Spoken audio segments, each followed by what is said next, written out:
Chers fidèles, quelques annonces aujourd'hui, dimanche après l'Ascension, ou dans l'octave d'Ascension, c'est égal. En certains lieux, Notre-Dame Auxiliatrice, lundi, donc demain, Saint Grégoire VII, pape et confesseur. Dans l'ordre de Saint-François, dédicace de la basilique Saint-François d'Assise, mardi Saint-Philippe Néri, confesseur, mémoire de Saint-Éleuthère, pape et martyr, mercredi Saint-Bède, le vénérable, confesseur et docteur, mémoire de Saint-Jean Ier, pape et martyr, jeudi Saint-Augustin de Canterbury, évêque et confesseur, apôtre de l'Angleterre, sous Grégoire, justement, c'est Grégoire le Grand, pape Grégoire le Grand. Vendredi, Sainte Marie-Madeleine de Patsy, Vierge.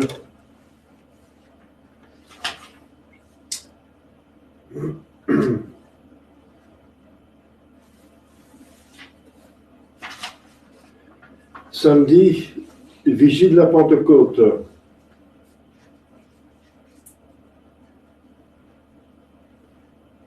Et dimanche prochain, la Pentecôte. Donc, je vous rappelle que c'est une demande du pape Léon XIII de dire des prières à volonté en l'honneur du Saint-Esprit pour se préparer. Donc, une neuvaine, on est dans la neuvaine pour la Pentecôte. Donc, ce qui est connu, c'est l'hymne Veni Sancte Spiritus ou bien Veni Creator Spiritus ou la litanie de Saint-Esprit, des prières au Saint-Esprit. Au séminaire, on chantait Veni Creator Spiritus. C'est pas obligatoire.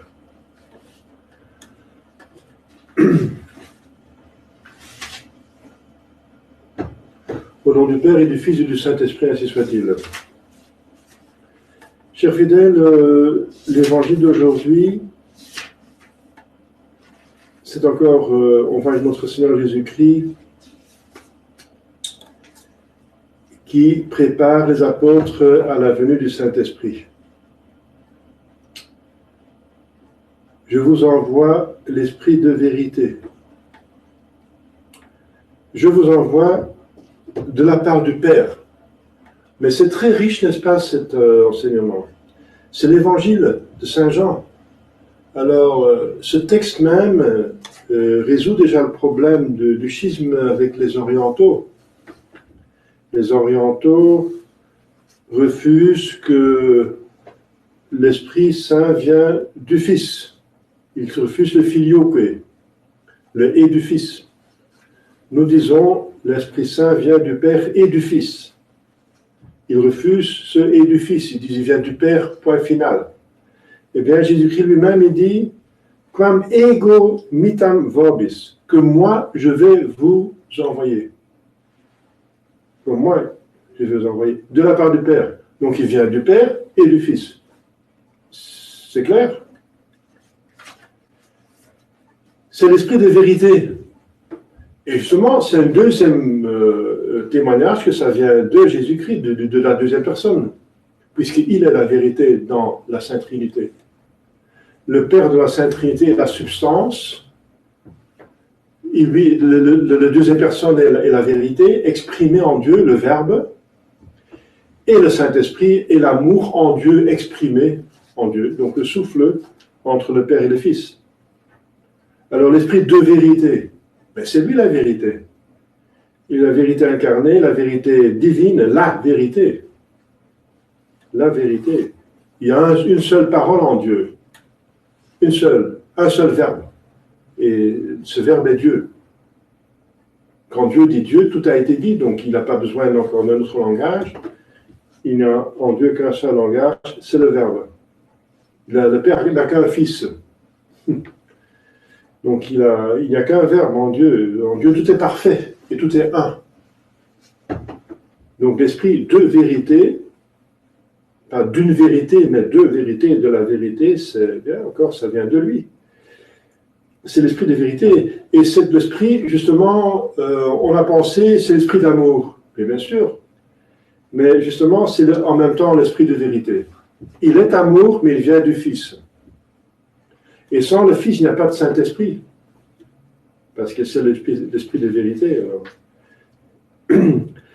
Ça veut dire que, puisque tout a été créé à l'image de Dieu, sur terre, il n'y a pas d'amour sans vérité.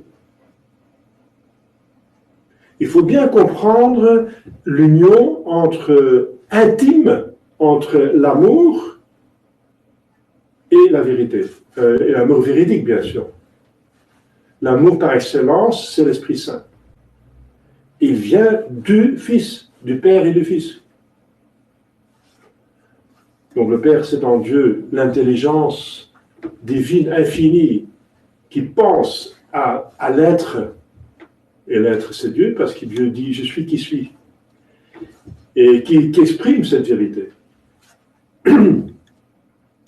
Et ensuite, enfin pas ensuite, parce qu'en Dieu il n'y a pas de suite, mais disons, logiquement, si on parle du point de vue humain, le Saint-Esprit est soufflé par le Père et le Fils. Mais il n'y a pas de suite parce qu'il n'y a pas le Fils et le Saint-Esprit viennent de toute éternité, en dehors de tout temps du Père. Il n'y a pas de temps en Dieu, parce que le temps, c'est la mesure du mouvement. En Dieu, il n'y a pas de mouvement, puisqu'il n'y a pas matière, mais il y a la vie. Le mouvement, c'est pour les créatures. Le temps et le lieu, c'est pour les créatures. Le temps et le lieu, c'est les mesures des créatures, puisqu'ils sont limités. Nous sommes qu'ici, en cet instant. Dieu est partout, toujours. Alors, il n'est pas mesuré, Dieu. Il est sans mesure. Donc, il est en dehors des catégories de temps et de lieu, parce que le temps et le lieu sont pour lui des créatures. Ce n'est pas les créatures qui vont le déterminer, c'est l'inverse. Mais c'est bien comme ça que Dieu agit dans le temps et dans des lieux. Ça vient. Il agit dedans. Par exemple, dans le temps, Dieu s'est fait homme, la deuxième personne. Il y a 2000 ans, 2020 ans, à Bethléem, donc dans un temps et un lieu. Mais c'est quand il agit en dehors de soi-même. Alors bien sûr, il agit dans un temps et dans un lieu, mais ça a été décidé de toute éternité. Donc nous entrons ici dans un petit peu l'explication par Jésus-Christ même, par Dieu même, de la divinité, de la vie intime de Dieu, de la Sainte Trinité. C'est très intéressant, parce que saint Thomas dit que la moindre connaissance de Dieu est plus utile et vaut plus que toutes les connaissances des créatures de l'univers. C'est plus avantageux pour l'âme de connaître un petit peu plus de Dieu que toutes les sciences des créatures. Vous vous rendez compte? Et pour cause, puisque Dieu est notre avenir, nous sommes faits pour avoir une relation intime, de cœur, d'âme. Maintenant déjà, l'Esprit Saint habite dans notre âme. Dieu est amour, donc l'amour veut l'unité. Eh bien, pour aimer quelqu'un, il faut le connaître. Vous voyez, la connaissance est liée à l'amour, de toute façon. La vérité est connectée à la... De plus qu'on connaît Dieu, de plus qu'on l'aime, puisqu'il est infiniment aimable. On ne peut pas connaître quelqu'un... on ne veut pas connaître quelqu'un qu'on n'aime pas. Donc, vous voyez, l'amour pousse à la connaissance. On veut connaître celui qu'on aime. Et la connaissance pousse à l'amour parce que de plus qu'on connaît quelqu'un de bien, de plus on trouve qu'il est aimable. Vous voyez? Donc chez nous aussi, c'est comme ça. Et c'est très intéressant, n'est-ce pas? C'est très intéressant maintenant, surtout que les gens ont perdu la notion de la gravité de l'hérésie. Il vient d'éclater dans la fraternité Saint-Pédis un problème, un scandale de pédophilie, etc., qui date déjà de des années. Ça vient maintenant, c'est publié par les parents. Et les gens sont scandalisés, bien sûr. C'est normal de se scandaliser. C'est un grand scandale. que les autorités n'ont rien fait de convenable pour l'arrêter, etc., etc. Je ne vais pas entrer dans le détail. Oui, le problème, ce n'est pas que... Oui, c'est bien sûr un problème. Le péché mortel, c'est toujours un grand problème, puisque ça mérite l'enfer. Mais je veux dire que des péchés mortels arrivent, ça arrive partout. Jésus a eu son Judas, n'est-ce pas? Mais le problème, le grand problème arrive quand on n'agit pas, quand les autorités n'interviennent plus, quand le péché est d'une façon avalisée, n'est-ce pas? Vous voyez? Eh bien, les gens sont plus scandalisés par cela, sont plus motivés de quitter la fraternité pour cela que pour les hérésies, n'est-ce pas? Pour les relations avec Rome, avec les hérétiques. Voilà. Les gens disent comme si c'était rien. Mais le bon Dieu, il déteste tous les péchés. Bien sûr, la pédophilie, c'est horrible. Mais je vous signale que la pédophilie, et si vous tuez votre belle-mère, vous êtes un assassin, etc., vous êtes un méchant, n'est-ce pas? Vous méritez l'enfer si vous ne le confessez pas. Mais vous êtes toujours membre de l'Église, un membre indigne, mais toujours membre de l'Église. Mais par l'hérésie, vous n'êtes plus membre de l'Église. Comment ça se fait? Eh bien, c'est parce que pour Dieu, n'est-ce pas, ça semble être encore plus grave. C'est la preuve, plus grave. On ne se rend pas compte de la méchanceté et de l'horreur de l'hérésie. Pourquoi? Parce que ça s'attaque, bien voilà, à Dieu même. Jésus, le Père, est celui qui engendre la vérité. C'est sa vie. Sa vie, c'est son Fils. Sa vie, c'est d'engendrer le Fils. Et l'Esprit Saint est l'Esprit de vérité. Le Fils est la vérité. Et c'est contre cette vérité que l'hérésie s'attaque. La vérité révélée. Donc c'est important de voir qu'il n'y a pas d'amour. Bon, oui, mais je l'aime le bon Dieu. J'aime le bon Dieu. Non. Vous ne pouvez pas aimer le bon Dieu de manière convenable si vous rejetez une vérité révélée. C'est pour ça que l'amour de Dieu, c'est l'état de grâce, et la haine, c'est l'état péché mortel. Donc, c'est pour ça que l'hérésie est un péché mortel. C'est quoi un hérétique? C'est un baptisé qui, après son baptême, refuse une ou deux vérités révélées. Donc l'hérétique dit, Dieu, je vous crois pour, je ne sais pas quoi, 99%, mais pour 1%, je ne vous crois pas. Vous êtes un menteur pour 1%. Mais c'est n'importe quoi. C'est déshonorer Dieu, n'est-ce pas? Alors, les Juifs se sont damnés pour ça, pour une seule hérésie. Jésus le dit, vous allez mourir dans vos péchés. Et avant, il dit au peuple, les pharisiens, entendez ce qu'ils vous disent, écoutez ce qu'ils vous disent, mais ne faites pas mais n'imitez pas ce qu'ils font. Ça veut dire qu'ils disent la vérité. Les pharisiens n'étaient pas des hérétiques. Les Sadduciens, oui, c'était des hérétiques. La caste des prêtres, les Sadduciens étaient des hérétiques parce qu'ils ne croyaient pas à la résurrection. Et il y a une discussion entre les pharisiens et les Sadduciens sur la résurrection. Et les pharisiens avaient raison. La résurrection existe, bien sûr. Jésus lui-même va ressusciter. Donc, ce n'étaient pas des hérétiques, mais quand même, ils vont mourir à cause d'une seule hérésie. Et la seule hérésie, c'est de ne pas accepter Jésus comme Dieu. De dire que Jésus-Christ n'est pas Dieu. C'est hérétique. Et c'est pour ça qu'ils sont damnés. Jésus dit, vous allez mourir dans vos péchés. Et Jérusalem est détruite de manière horrible. Horrible. Si vous lisez le commentaire de Joseph Flavius Josephus, l'historien juif, mais qui n'était pas chrétien, hein, mais qui faisait la relation qui a écrit l'histoire de Jérusalem, des Juifs, l'histoire des Juifs, et a décrit en détail le siège de Jérusalem.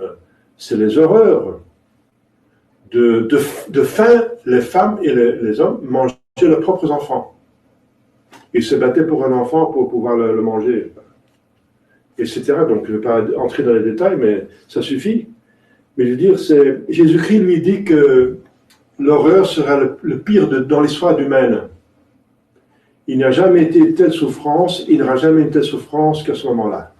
Jésus le dit quand il parle de la destruction de Jérusalem. Pourquoi? Parce qu'ils ont refusé le Messie. Et ils l'ont tué. Ils ont tué un homme Dieu. Ils étaient préparés pendant 2000 ans. Moïse les a avertis. Moïse dit, si vous gardez le commandement de Dieu, vous serez bénis entre tous les peuples. Vous êtes le peuple élu. Mais si vous devenez infidèle, vous courez avec eux, vous devenez infidèle à Dieu, alors vous serez puni plus fort que les autres. Parce que vous avez eu plus de grâce. Votre crime est plus grand que les autres. Celui qui a plus reçu doit donner plus de fruits. C'est normal. Donc, ici, Jésus dit clairement, c'est l'esprit de vérité, quoique nous pensons que toujours, et c'est vrai, que l'Esprit Saint est l'esprit d'amour. Mais il est les deux. Il est amour, mais il provient de la vérité. Donc, le seul, et c'est le seul amour, en Dieu, car il y a un seul amour exprimé, il n'y a qu'un seul Esprit Saint. Et Dieu l'image, tout a été écrit à l'image de Dieu. Donc je répète ce que je viens de dire pour Jésus-Christ, que tout a été écrit et créé à l'image de Jésus-Christ, du Fils. Tout a été créé et sauvé. La création se fait par le Fils, par la parole, mais aussi la rédemption. C'est la deuxième personne qui vient sur terre pour réparer l'image, n'est-ce pas, de Dieu, qui a été cassée, qui a été, qui a été corrompue par le diable, par les péchés. Il vient restaurer l'image de Dieu à son image. Il est l'image du Père, mais parfaite. Donc il est véridiquement, c'est quoi la vérité? Eh bien, c'est l'expression de la réalité. Le Père, c'est la réalité, c'est la substance de Dieu, et le Fils, c'est l'expression, n'est-ce pas? Et le Saint-Esprit, c'est l'amour du Père pour le Fils, du Fils pour le Père, parce que l'amour est réciproque. L'amour ne peut pas venir d'un seul côté, c'est pas possible. Donc, parce qu'il vient de deux personnes, l'Esprit Saint vient de deux personnes. Donc l'amour vient d'une personne, il y a l'initiative d'une personne, le Père prend l'initiative, c'est lui qui engendre le Fils. Mais une fois que le Fils est là, n'est-ce pas, alors ça vient des deux. L'amour, l'Esprit Saint vient des deux. Et on voit parmi les hommes aussi que tout amour créé aussi vient de deux personnes. C'est entre deux personnes et il faut une réponse, sinon l'amour meurt s'il n'y a pas de réponse. C'est normal, puisque l'Esprit... Donc l'initiative vient d'une personne, du Père, mais elle est répondue par le Fils. Et le Fils est vérité. Donc on n'a pas bien compris, c'est très important, n'est-ce pas, c'est substantiel. Pour Jésus, c'est très important, et donc pour l'Église, et donc pour nous, c'est cet esprit de vérité. La vérité. Et vous savez que la moitié des dons du Saint-Esprit sont pour l'intelligence. Il y a 7 dons du Saint-Esprit, les 4 premiers pour l'intelligence et les 4 derniers pour la volonté, parce que le 4e est en même temps pour l'intelligence et pour la volonté. Donc les deux. Donc l'Esprit Saint, c'est vraiment l'esprit des deux, n'est-ce pas? Et voilà, donc méditez là-dessus, s'il vous plaît,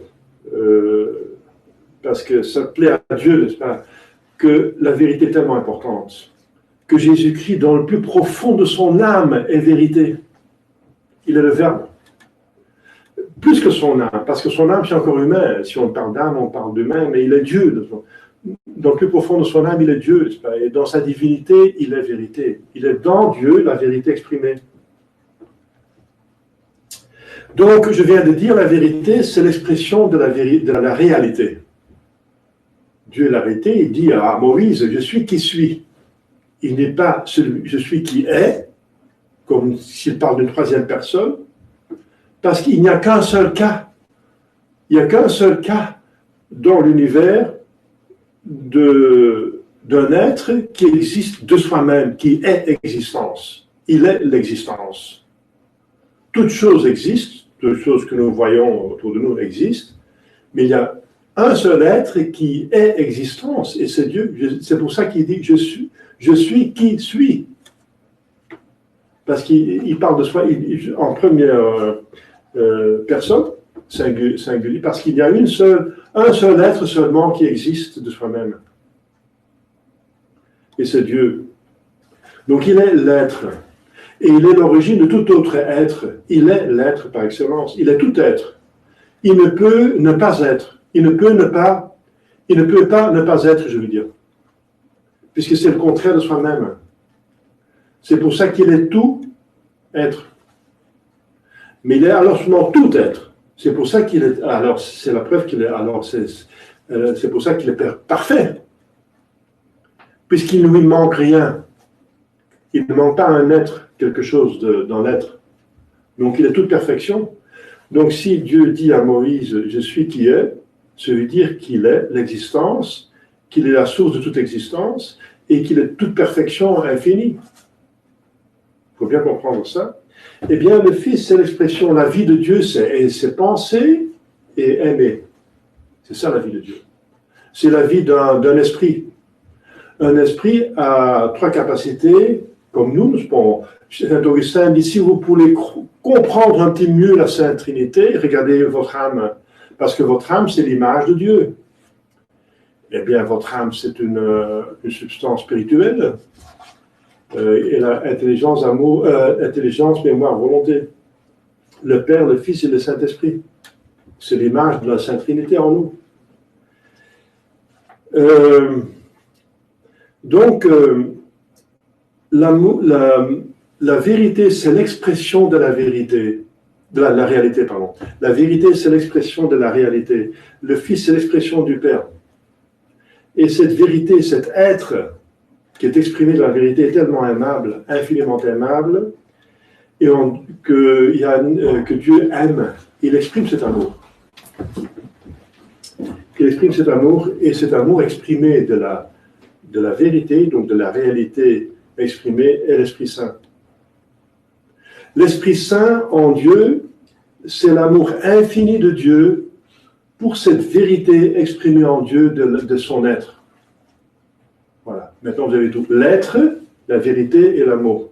Le Père, le Fils, le Saint-Esprit. Trois personnes.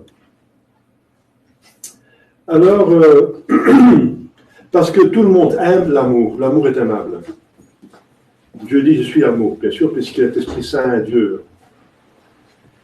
Et Dieu est amour. Mais, je répète, c'est très important, n'est-ce pas, de revenir à l'esprit catholique, ou de le développer, c'est l'amour de la vérité et l'horreur du mensonge, surtout contre la vérité révélée. Il faut avoir ça en horreur comme Dieu. Il faut aimer comme Dieu et haïr comme Dieu. Dieu déteste le péché, le vice, etc. Mais là, les pécheurs, hein, non, mais pas en tant que pécheurs, mais en tant que créatures qui peuvent aller au ciel par Jésus-Christ, par son Fils. C'est de telle façon qu'il aime les hommes. Nous devons aimer les autres et les choses comme Dieu. Nous devons imiter Dieu. D'une certaine façon, Dieu qui s'est révélé en Jésus-Christ. Pour autant que c'est possible, nous devons être comme notre Père. Soyez parfaits comme votre Père, dit Jésus-Christ. Eh bien, il faut aimer la vérité comme le Père. Et le Fils aime la vérité. La vérité, pour aimer la vérité, il faut la connaître. C'est pour ça que l'Église insiste à la connaissance du catéchisme. L'Église fait le résumé de la vérité révélée. C'est le catéchisme, parce qu'il y a des millions de livres écrits pendant 2000 ans et même 4000 ans. La vraie religion existe depuis Adam et Ève. Abel était un croyant droit, n'est-ce pas? Il y avait déjà une liturgie à l'époque d'Adam et Ève. Alors la religion a été développée à partir d'Abraham et encore plus à partir de Jésus-Christ et des apôtres. Donc il faut la connaître, cette vérité. Donc vous voyez, mais en même temps, l'importance de connaître le catéchisme, de connaître cette vérité. Et là, il faut aller aux sources. Il faut aller aux sources. Les sources sont doubles. L'Écriture sainte et le catéchisme. Et maintenant, vous comprenez pourquoi l'ennemi, quand il veut détruire l'Église, s'attaque d'abord aux sources de la vérité. Le modernisme a commencé dans les années 30 en attaquant l'exégèse. L'exégèse commençait à se corrompre. L'explication de l'Écriture sainte dans les années 30 déjà. Donc c'est très important d'avoir un catéchisme correct, qui est en ordre, qui est accepté par l'Église de toujours, et aussi une Bible, une Écriture sainte qui est acceptée par l'Église, qui est véridique. Donc on n'a pas le droit de garder chez soi des mauvais livres. Et maintenant, vous comprenez l'importance aussi de la censure. On s'en fiche de la censure. Tout le monde fait son blog, il fait des éditions de livres, etc. C'est dans le droit canon qu'il faut la permission d'un évêque ou d'un prêtre délégué pour la publication, parce que pour éviter qu'il y ait une erreur, parce qu'il faut être tel théologien pour savoir si quelque chose correspond à la révélation ou non. Vous comprenez? Donc il faut... donc c'est très important, n'est-ce pas, de garder cet amour de la vérité, l'esprit de vérité. Et je me tue pour l'expliquer, mais les gens, n'est-ce pas, moi aussi j'ai dû me corriger. Ça a commencé avec Vatican II, avec Jean 23 qui dit on ne va plus condamner personne. On ne va plus condamner, on va faire des amitiés avec tous nos ennemis. On ne va plus condamner, on ne va pas faire la marâtre. Il disait c'est la marâtre de condamner les erreurs. Mais c'est diabolique de dire des choses pareilles, n'est-ce pas? C'est faire le travail de l'Église. Le premier travail de l'Église, c'est garder le dépôt de la foi et le transmettre fidèlement. C'est pas marâtre, c'est une bonne mère qui donne de la bonne nourriture aux enfants et pas du poison. Est-ce que c'est une marâtre de vérifier s'il n'y a pas de poison dans la nourriture qu'on donne aux enfants? C'est horrible de parler comme ça, n'est-ce pas? Et Paul VI, donc Jean 23 a favorisé l'hérésie, et Paul VI a proclamé les hérésies. C'est encore pire. C'est Vatican II, mais ça vous savez. Ça. Et vous voyez l'horreur de l'hérésie quand vous voyez les dégâts que cela a fait. Quels sont les dégâts? Eh bien, moi j'ai connu l'Église avant le Concile et l'Église après, et maintenant actuellement. Mais c'est une dévastation incroyable. Et aussi, vous dites, oui, mais voilà, la pédophilie, c'est pire. Ah oui, mais voilà, le poisson commence à pourrir par la tête. Par la tête. Le poisson commence à pourrir par la tête. Si les principes sont faux, après l'agir devient faux, n'est-ce pas? On va justifier tout, n'est-ce pas? Vous voyez, il faut avoir la haine, la sainte haine totale, implacable, inconditionnelle du péché et surtout de l'hérésie. Et l'apostasie, c'est pire. L'apostasie, ça plus loin, maintenant on a affaire à l'apostasie. Et François, l'esprit d'Assise, c'est apostate, n'est-ce pas? C'est l'apostasie, ça veut dire qu'on rejette toute la religion. Si on adore une idole, alors c'est plus une hérésie, c'est l'apostasie. Voilà, chers fidèles, loin de là, loin de nous, ces horreurs. Demandons l'Esprit Saint, n'est-ce pas? Demandons l'Esprit Saint qui déjà habite en notre cœur, dans notre âme par l'état de grâce, mais qui développe en nous cet amour de Dieu, de la vérité, donc du Fils, et de l'amour de Dieu, de l'amour de Dieu même. Que son feu d'amour enflamme notre feu, n'est-ce pas, d'amour pour Dieu qui est peut-être trop faible. L'amour est comme un feu. Demandons l'Esprit Saint, n'est-ce pas, qui développe en nous cet amour de vérité et de Dieu. Demandons la Sainte Vierge, n'est-ce pas, qui a connu intimement dans son cœur, n'est-ce pas, comme mère, le Fils, qui a bien compris cette vérité. Et n'oubliez pas que le disciple aimé par Jésus-Christ, par la Sainte Vierge, parce qu'elle a amené ce disciple en dessous de la croix, Saint Jean qui aimait plus, qui était le disciple par préférence de notre Seigneur Jésus-Christ, eh bien, il avait en horreur la hérésie. C'est lui qui dit que sur les hérétiques, ne les saluez pas et ne mangez pas avec eux. N'ayez pas des contacts avec eux. Ce n'est pas par hasard que le disciple de l'amour de Jésus-Christ est aussi le disciple qui est le plus sévère encore, si on peut parler ainsi, contre les mensonges, contre la vérité. révélé. Au nom du Père et du Fils et du Saint-Esprit, ainsi soit-il.